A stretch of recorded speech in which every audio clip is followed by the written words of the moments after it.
ஆத்ம நண்பர்கள் அனைவருக்கும் அன்பான வணக்கம். நம்முடைய ஆத்ம ஞான மையம் யூடியூப் சேனல்ல தொடர்ந்து நம்ம பல பதிவுகள் பார்த்துட்டு இருக்கிறோம். இன்னைக்கு பார்க்க போறது ஒரு சிறப்பான ஒரு பதிவு. அம்மை நோய் வந்தால் என்ன பண்ணணும்? எப்படி இருக்கணும்? தலை கூத்துறது எப்படி? என்னெல்லாம் வீட்ல செய்யணும்? செய்யக்கூடாது? அப்படிங்கிற விஷயத்துக்கு இன்னைக்கு நாம் ஒரு பதிவாக பார்க்கலாம் வாங்க.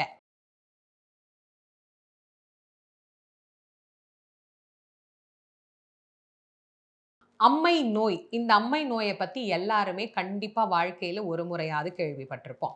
இந்த அம்மையில பல்வேறு வகையான அம்மைகள் உண்டு. சின்னம்மை, பெரியம்மை, தட்டம்மை, கழுத்தம்மை, சிலந்தி அம்மை இந்த மாதிரி நெறைய சொல்லிக்கிட்டே போகலாம். பல்வேறு வகையில இது வரும். இது ஒரு வைரஸ் காரணமாக நம்முடைய உடல்ல ஏற்படக்கூடிய ஒரு நோய் தொற்று அப்படின்னு நமக்கு அறிவியல் சொல்லுது. அதீதமான சூடு உடம்புல வருகிற போது இது ஏற்படுகிறது. நம்ம வீட்ல பெரியவங்க என்ன சொல்வாங்க? மாரியம்மா ரொம்ப சந்தோஷமா இவங்க மேல வந்திருக்கிறா அப்படின்னு சொல்வாங்க. ஏதோ மறந்த ஒண்ண ஞாபகப்படுத்திட்டு போறதுக்காக அம்மா வந்துட்டு போயிருக்கிறா அப்படின்னு சொல்லுவாங்க. ஒரு காலத்துல பார்த்தீங்கன்னா, உஷ்ண காலம் அதிகமாகிற போது வீட்ல ஒருத்தருக்கு அம்மை வந்திருக்கும் அப்படின்னு சொல்லுவாங்க. இது ஒரு தொற்று வியாதி. அதனால தான் ஒரு காலத்துல அம்மை வந்துருச்சு அப்படின்னா, அந்த வீட்டுக்கு யாருமே வரமாட்டாங்க. ஊர்ல எல்லாருக்கும் அது பரவ ஆரம்பிக்கக்கூடிய ஒரு வியாதியாகத்தான் இத எல்லாரும் பார்த்தாங்க. இன்றைக்கும் இந்த அம்மைக்கு தடுப்பு மருந்துகள் இருக்கான்னா, இருக்கு.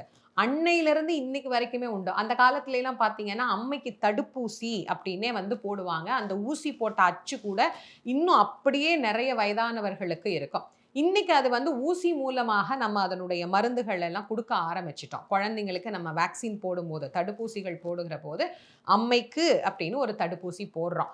எல்லாம் இருந்தாலும், இது எல்லாத்தையும் தாண்டி எப்படியாவது ஒரு தரம் வாழ்க்கையில ஒருத்தருக்கு அம்மை அப்படிங்கிற அந்த நோய் வந்துருது. இந்த நோய் வந்தா என்ன பண்ணணும் அப்படிங்கிறது நெறைய பேருக்கு இந்த காலகட்டத்தில தெரியறதில்ல. முந்திலாம் வீட்ல பெரியவங்க இருப்பாங்க. இது செய்யணும், இது செய்யக்கூடாது அப்படின்னு சொல்லுவாங்க. இப்ப எங்களுக்கு இல்லம்மா. அதனால எங்களுக்கு இத பத்தி நீங்க சொல்லுங்க அப்படின்னு நெறைய பேர் கேட்டுக்கிட்டே இருந்தீங்க. ஏன்னா, ஒரு பெண் குழந்தை பெரிய பொண்ணாயிட்டா என்ன பண்ணணும் அப்படின்னு ஏற்கனவே நெறைய பேர் கேட்டதுனால, அதுக்கும் நான் ஒரு பதிவு குடுத்தேன். அதேபோல இதுவும் நம்முடைய வாழ்க்கையோட தொடர்புடைய ஒரு விஷயம். அதனால நீங்க ரொம்ப உரிமையா என்கிட்ட கேட்கிறீங்க. நானும் அத பத்தி உங்களுக்கு சொல்லணும்னு நெனச்சுக்கிட்டே இருந்தேன். இந்த அம்மையில நெறைய வகைகள் அப்படின்னு நம்ம பார்த்தோம் இல்லையா? சில அம்மை ரொம்ப சாதாரணமா இருக்கும். ரொம்ப ஒண்ணும் படுத்தல, சாதாரணமா இருக்கு அப்படின்னா, அத நம்ம சாதாரணமா வீட்ல வச்சே சரி பண்ணிறலாம். சில அம்மைகள் இருக்கு. ரொம்ப கொடூரமாக மூளையில இருக்கக்கூடிய நரம்புகளை எல்லாம் பாதிக்கக்கூடிய அளவுக்கு அது வேகமாக பரவுகிறது. ஒரு வைரஸ் தானே வேகமா பரவும். அந்த மாரி நமக்கு தெரியாத, நம்முடைய அறிவுக்கு எட்டாத அம்மையாக இருக்கு அப்படின்னா, கண்டிப்பா மருத்துவம் அப்படிங்கிறத நீங்க எடுத்துக்கணும். அத நீங்க யாருமே மறந்துறக்கூடாது. இந்த காலத்துல எப்படி எப்படி என்ன வகையில வியாதிகள் வருது அப்படின்னு நமக்கு தெரியறது இல்ல. அதனால இதையும் நீங்க மனசுல வச்சுக்கோங்க. மருத்துவருடைய உதவி அப்படிங்கிறது கண்டிப்பாக நமக்கு தேவை. அத ஞாபகம் வச்சுக்கோங்க. இப்ப சாதாரணமா அம்மை அப்படின்னு மருத்துவரே சொல்லிருவாரு. நீங்க போய் பார்த்த உடனே டாக்டரே முதல்ல சொல்லிருவார், "அம்மா வந்திருக்கிறா. அதனால ஒண்ணும் பண்ண வேண்டாம். இத மட்டும் பண்ணுங்க. வீட்டுக்கு கூட்டு போயிடுங்க." அப்படின்னு சொல்லிருவாங்க. அதிகமான காய்ச்சல் இருக்குது அப்படின்னா, நம்ம போய் கொப்பளம் கொப்பளமா இருக்குன்னு காட்டுனோம்னா உடனே சொல்லிருவாங்க. அப்ப வீட்டுக்கு வந்த உடனே என்ன பண்ணணும்? வாசல்ல வேப்பல சொருகிரணும். எதுக்காக? எங்க வீட்ல அம்மா இருக்கிறா. யாரும் வீட்டுக்குள்ள வராதீங்க. இது எல்லாமே ஒரு சுகாதாரத்தின் அடிப்படையில நமக்கு சொல்லப்பட்டது தான். ஒரு சுகாதாரமா, சுத்தமா அந்த வீடு இருக்கணும். அதனால வாசல்ல வேப்பில சொருகி வச்சுட்டாலே, ஓஹோ! இந்த வீட்ல அம்மா போட்டிருக்குது, யாரும் போக்கூடாதுன்னு வரமாட்டாங்க. அதே மாதிரி வீட்டுக்குள்ள இருக்கிறவங்க வெளிய போய் வீட்டுக்கு வர்றதுனா கூட, வாசல்ல ஒரு பாத்திரத்துல மஞ்சள் கலந்த தண்ணீர் வச்சிருப்பாங்க. வெளியில போயிட்டு வந்தா கை, கால், முகம் கழுவிட்டு தான் அவங்க வீட்டுக்குள்ளேயே வரணும். அதுவும் சுத்தத்தின் அடிப்படையில செய்றது. இந்த அம்மை தாக்கப்பட்ட அந்த நோயாளிய நாம வந்து படுக்கைகள்ல படுக்க வைக்கக்கூடாது. ஏன்னா, அது சுத்தமற்றதாக இருக்கும். நாம சுகாதாரமா, ஆரோக்கியமா, ரொம்ப மெத்து மெத்துன்னு இருக்கிற வேட்டி, இல்லன்னா காட்டன் புடவ, பருத்தி உடைகள தான் பயன்படுத்தணும். காட்டன் புடவையிலயோ அல்லது காட்டன் வேஷ்டியிலயோ வேப்பில சுத்தி போட்டு ஏன்னா வேப்பிலை ஒரு மிகப்பெரிய கிருமி நாசினி. அதனால வேப்பில சுத்தி போட்டு அவங்கள படுக்க வச்சிரணும். அவர்களுக்கு உணவு அப்படின்னு பார்த்தீங்கன்னா, குளுமையான உணவுகளா குடுக்கணும். நிறைய தயிரு, மோர், இளநீ இந்த மாதிரி அவங்களுக்கு என்ன பிரியமா இருக்கோ அத வாங்கி கொடுங்க. அம்மா வந்துருச்சுனாலே ஊர்ல இருக்கிற எல்லாரும் வெளியிலே நின்னு கேட்பாங்க. "அம்மாக்கு என்ன வேணும்னு கேட்டு சொல்லுப்பா. ஏதோ எங்களால முடிஞ்சத நாங்க வாங்கி குடுக்குறோம்னு" சொல்லுவாங்க. அது மாதிரி ரொம்ப ஆசையா அவங்க என்ன உணவு சாப்பிடணும்னு நினைக்கிறாங்களோ, அந்த உணவ நீங்க வாங்கி குடுக்கலாம். இப்ப சில பேர் கமெண்ட்ஸ்ல கேட்பீங்க, சிலர் அசைவம் சாப்பிடணும்னு விருப்பப்பட்டா வாங்கி குடுக்கலாமா? அப்படின்னு. அதனால தான் நான் உங்களுக்கு சொல்லிட்டேன்ல, என்ன உணவு அவங்க விருப்பப்படுறாங்களோ, அது அவர்களுடைய விருப்பம், அவங்க உணவு பழக்கம். அத நீங்க வாங்கி குடுங்க. அதே மாரி அவங்கள எப்போதுமே நீங்க கவனிச்சுக்கிட்டே இருக்கணும். ஏன்னா, இந்த அம்மை வந்து நாளாக, நாளாக ரொம்ப அப்படியே பெருசாகும். பெருசாகும்போது என்னாகும்? போட்டு அரிக்கணும், அந்த இடத்த அப்படியே பிச்சு விடணும் அப்படின்னு தோணும். குழந்தைங்களுக்குலாம் வந்துருச்சுன்னா, இது ரொம்ப கஷ்டம். அதனால பக்கத்துல வேப்பிலைய வச்சுக்கிட்டு, பெரியவங்க உட்கார்ந்துகிட்டு, அத வந்து தடவி தான் குடுக்கணுமே தவிர, சொரிஞ்சிறக்கூடாது, பிச்சு எடுத்துறக்கூடாது அப்படிங்கிறத குழந்தைங்களுக்கு நாம சொல்லணும். பெரியவங்களுக்குமே நாம சொல்லணும். எத்தன நாள் அந்த அம்மை இருக்கு அப்படிங்கிறத நாம கவனமா பார்த்துக்கிட்டே இருக்கணும். இதுக்கு நடுவுல வீட்ல வந்து நாம செய்ய வேண்டிய சில விஷயங்கள் இருக்கு. அதாவது அம்மை அப்படின்னு தெரிஞ்ச உடனேயே உங்க தெருவுலயோ, உங்க ஊர்லயோ ஒரு மாரியம்மன் கோயில் இருக்கும் இல்லையா?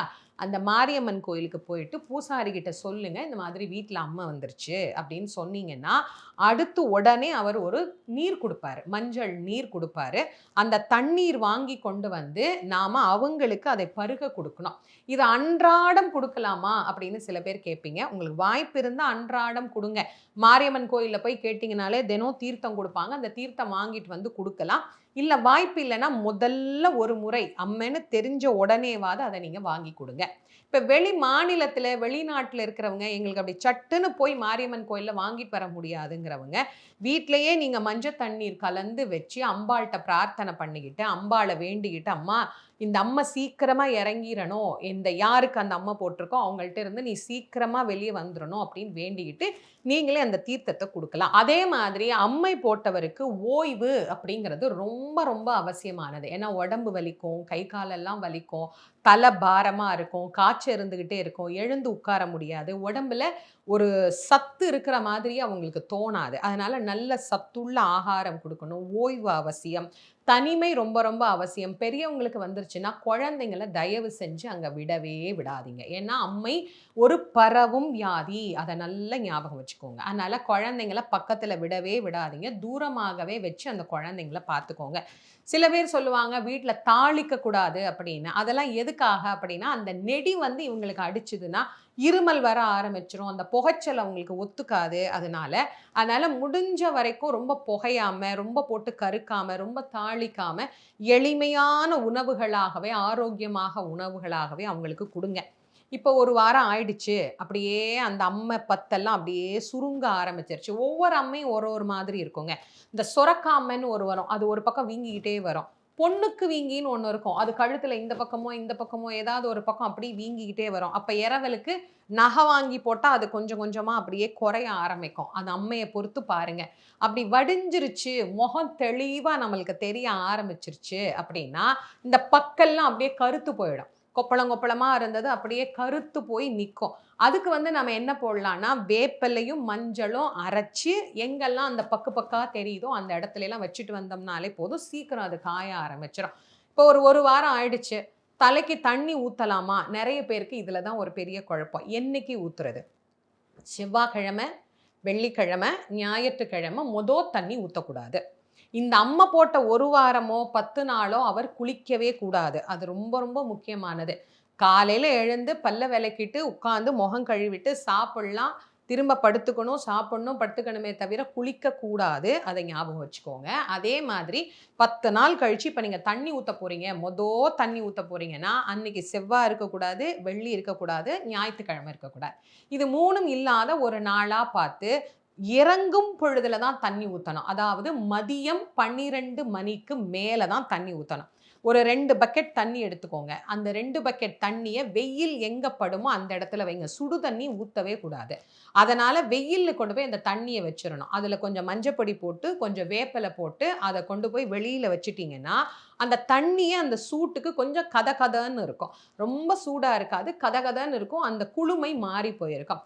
12:15 12:30 மணிக்கு மேல வீட்ல யார் பெரியவங்க இருக்கிறாங்களோ அவங்கள கூப்பிட்டு, அவங்களுக்கு வந்து இந்த வேப்பில கொழுந்து, மஞ்சள் இருக்கு இல்லையா? அத 2ம் நல்லா மைய அரைச்சு, உச்சந்தலையில கொஞ்சம் வச்சுட்டு, எங்கெல்லாம் அவங்களுக்கு அந்த அம்ம பத்து வந்திருந்ததோ, அந்த இடத்துல எல்லாம் பூசிட்டு, கை, கால், முகம், உடம்பு எல்லாம் இதுதான் பூசணும். சோப்பு, ஷாம்பு இதெல்லாம் எதுவும் பயன்படுத்தக்கூடாது. 3 தண்ணி ஊத்துற வரைக்கும். அதனால இத பூசி நல்லா அந்த 2 பக்கெட் தண்ணீல நல்லா குளிக்க சொல்லிருங்க.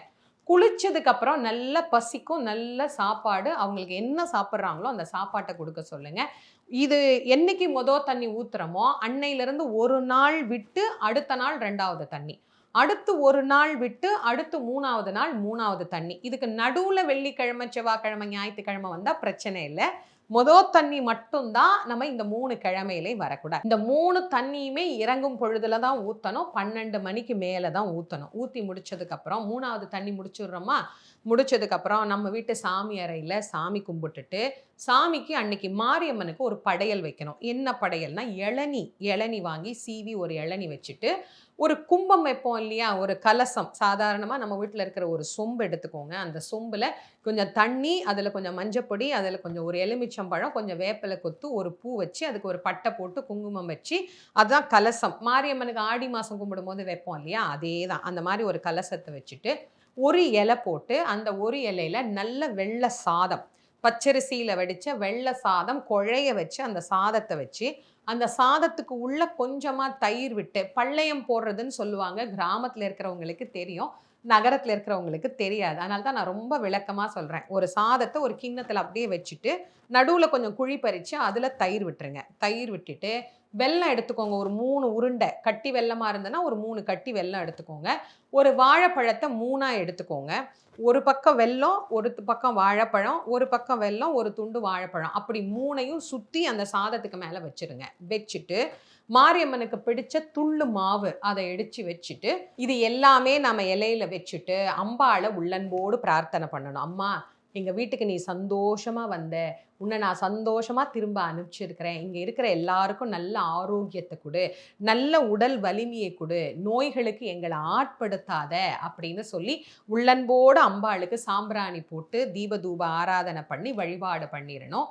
மாலையில பக்கத்துல இருக்கிற ஒரு மாரியம்மன் கோயிலுக்கு அவங்கள கூட்டிட்டு போயி, அம்பாளுக்கு அபிஷேகத்துக்கு பாலோ, இளநியோ ஏதோ ஒண்ணு வாங்கி குடுங்க. இதுக்கு நடுவுல அம்மை வந்துருச்சு, ரொம்ப அதிகமா இருக்கு அப்படின்னா, நமக்கு வேண்டிய கோவில்கள்ல நம்ம ஏதாவது ஒரு பிரார்த்தனை வச்சுக்கலாம். என்ன பிரார்த்தனை உங்களால செய்ய முடியுதோ, கூழ் காய்ச்சி ஊத்துறேனோ, இல்ல யார் யாருக்கு என்னென்ன பிரார்த்தனை பழக்கம் இருக்கோ, அந்த பழக்கத்த நீங்க வேண்டிக்கோங்க. மாரியம்மனுக்கு பிரார்த்தனை பண்ணிக்கோங்க. சீக்கிரமா அம்மா மனம் குளிர்ந்து இறங்கிருவா. இது ஒரு தூய்மையின் அடிப்படையில நமக்கு பெரியவர்கள் நமக்கு கற்றுத்தந்த ஒரு வழிமுறை. இது ஊர் ஊருக்கும் மாறலாம். இப்ப நெறைய பேர் கேட்பீங்க, நாங்க வெளிநாட்டுல இருக்கிறோமா, நீங்க சொல்ற மாதிரி எங்களால தனி அறையிலலாம் வைக்க முடியாது. இருக்கிறதே ஒரு ரூம் தான். நாங்க என்ன பண்றது? அப்படின்னா, முடிஞ்ச வரைக்கும் அவங்க கிட்ட இருந்து மற்றவர்களை விலக்கி வைத்துக் கொள்வதற்கு என்ன வழியோ அத தேடிக்கோங்க. இது அவரவருடைய வசதிக்கு ஏற்றா மாதிரியும், அவரவருக்கு வந்திருக்கக்கூடிய அம்மையின் நோய்க்கு ஏற்றா மாதிரியும் இது மாறுதலுக்கு உட்பட்டது. அதையும் நான் உங்களுக்கு தெளிவாவே சொல்லிர்றேன். பொதுவாக அம்மை அப்படிங்கிற நோய் வந்தால், என்ன மாதிரி நாம என்ன விஷயங்கள மேற்கொள்ளணும் அப்படிங்கிற இந்த விஷயம் வாழ்க்கையில உங்களுக்கு ஏதோ ஒரு கட்டத்துல பயன்பட்டது அப்படின்னா, அது எனக்கு ரொம்ப சந்தோஷமா இருக்கும். அதே மாதிரி யாருக்காவது அம்மை வந்துருச்சு, அவங்களுக்கு என்ன பண்றதுன்னு தெரியல அப்படின்னு சில பேர் உங்கள்ட்ட கேட்டா, இந்த பதிவ அவங்களுக்கு ஷேர் பண்ணுங்க. தெரிஞ்சு வச்சுக்கிறதுனால நமக்கும் நல்லதுதான். இந்த பதிவ உங்களுடைய நண்பர்கள், உற்றார் உறவினர்களோட பகிர்ந்து கொள்ளுங்க. நம்முடைய ஆத்ம ஞான மையம் யூடியூப் சேனல இதுவரைக்கும் நீங்க சப்ஸ்கிரைப் பண்ணலைன்னா பண்ணிக்கோங்க. மீண்டும் மற்றும் ஒரு சிறப்பான பதிவில் உங்கள் அனைவரையும் சந்திக்கும் வரை உங்கள் அனைவருக்கும் நன்றியும் வணக்கமும் கூறி விடைபெறுவது திருமுருக வள்ளல் வாரியார் சுவாமிகளின் மாணவி தேசமங்கையர்க்கரசி. நன்றி, வணக்கம்.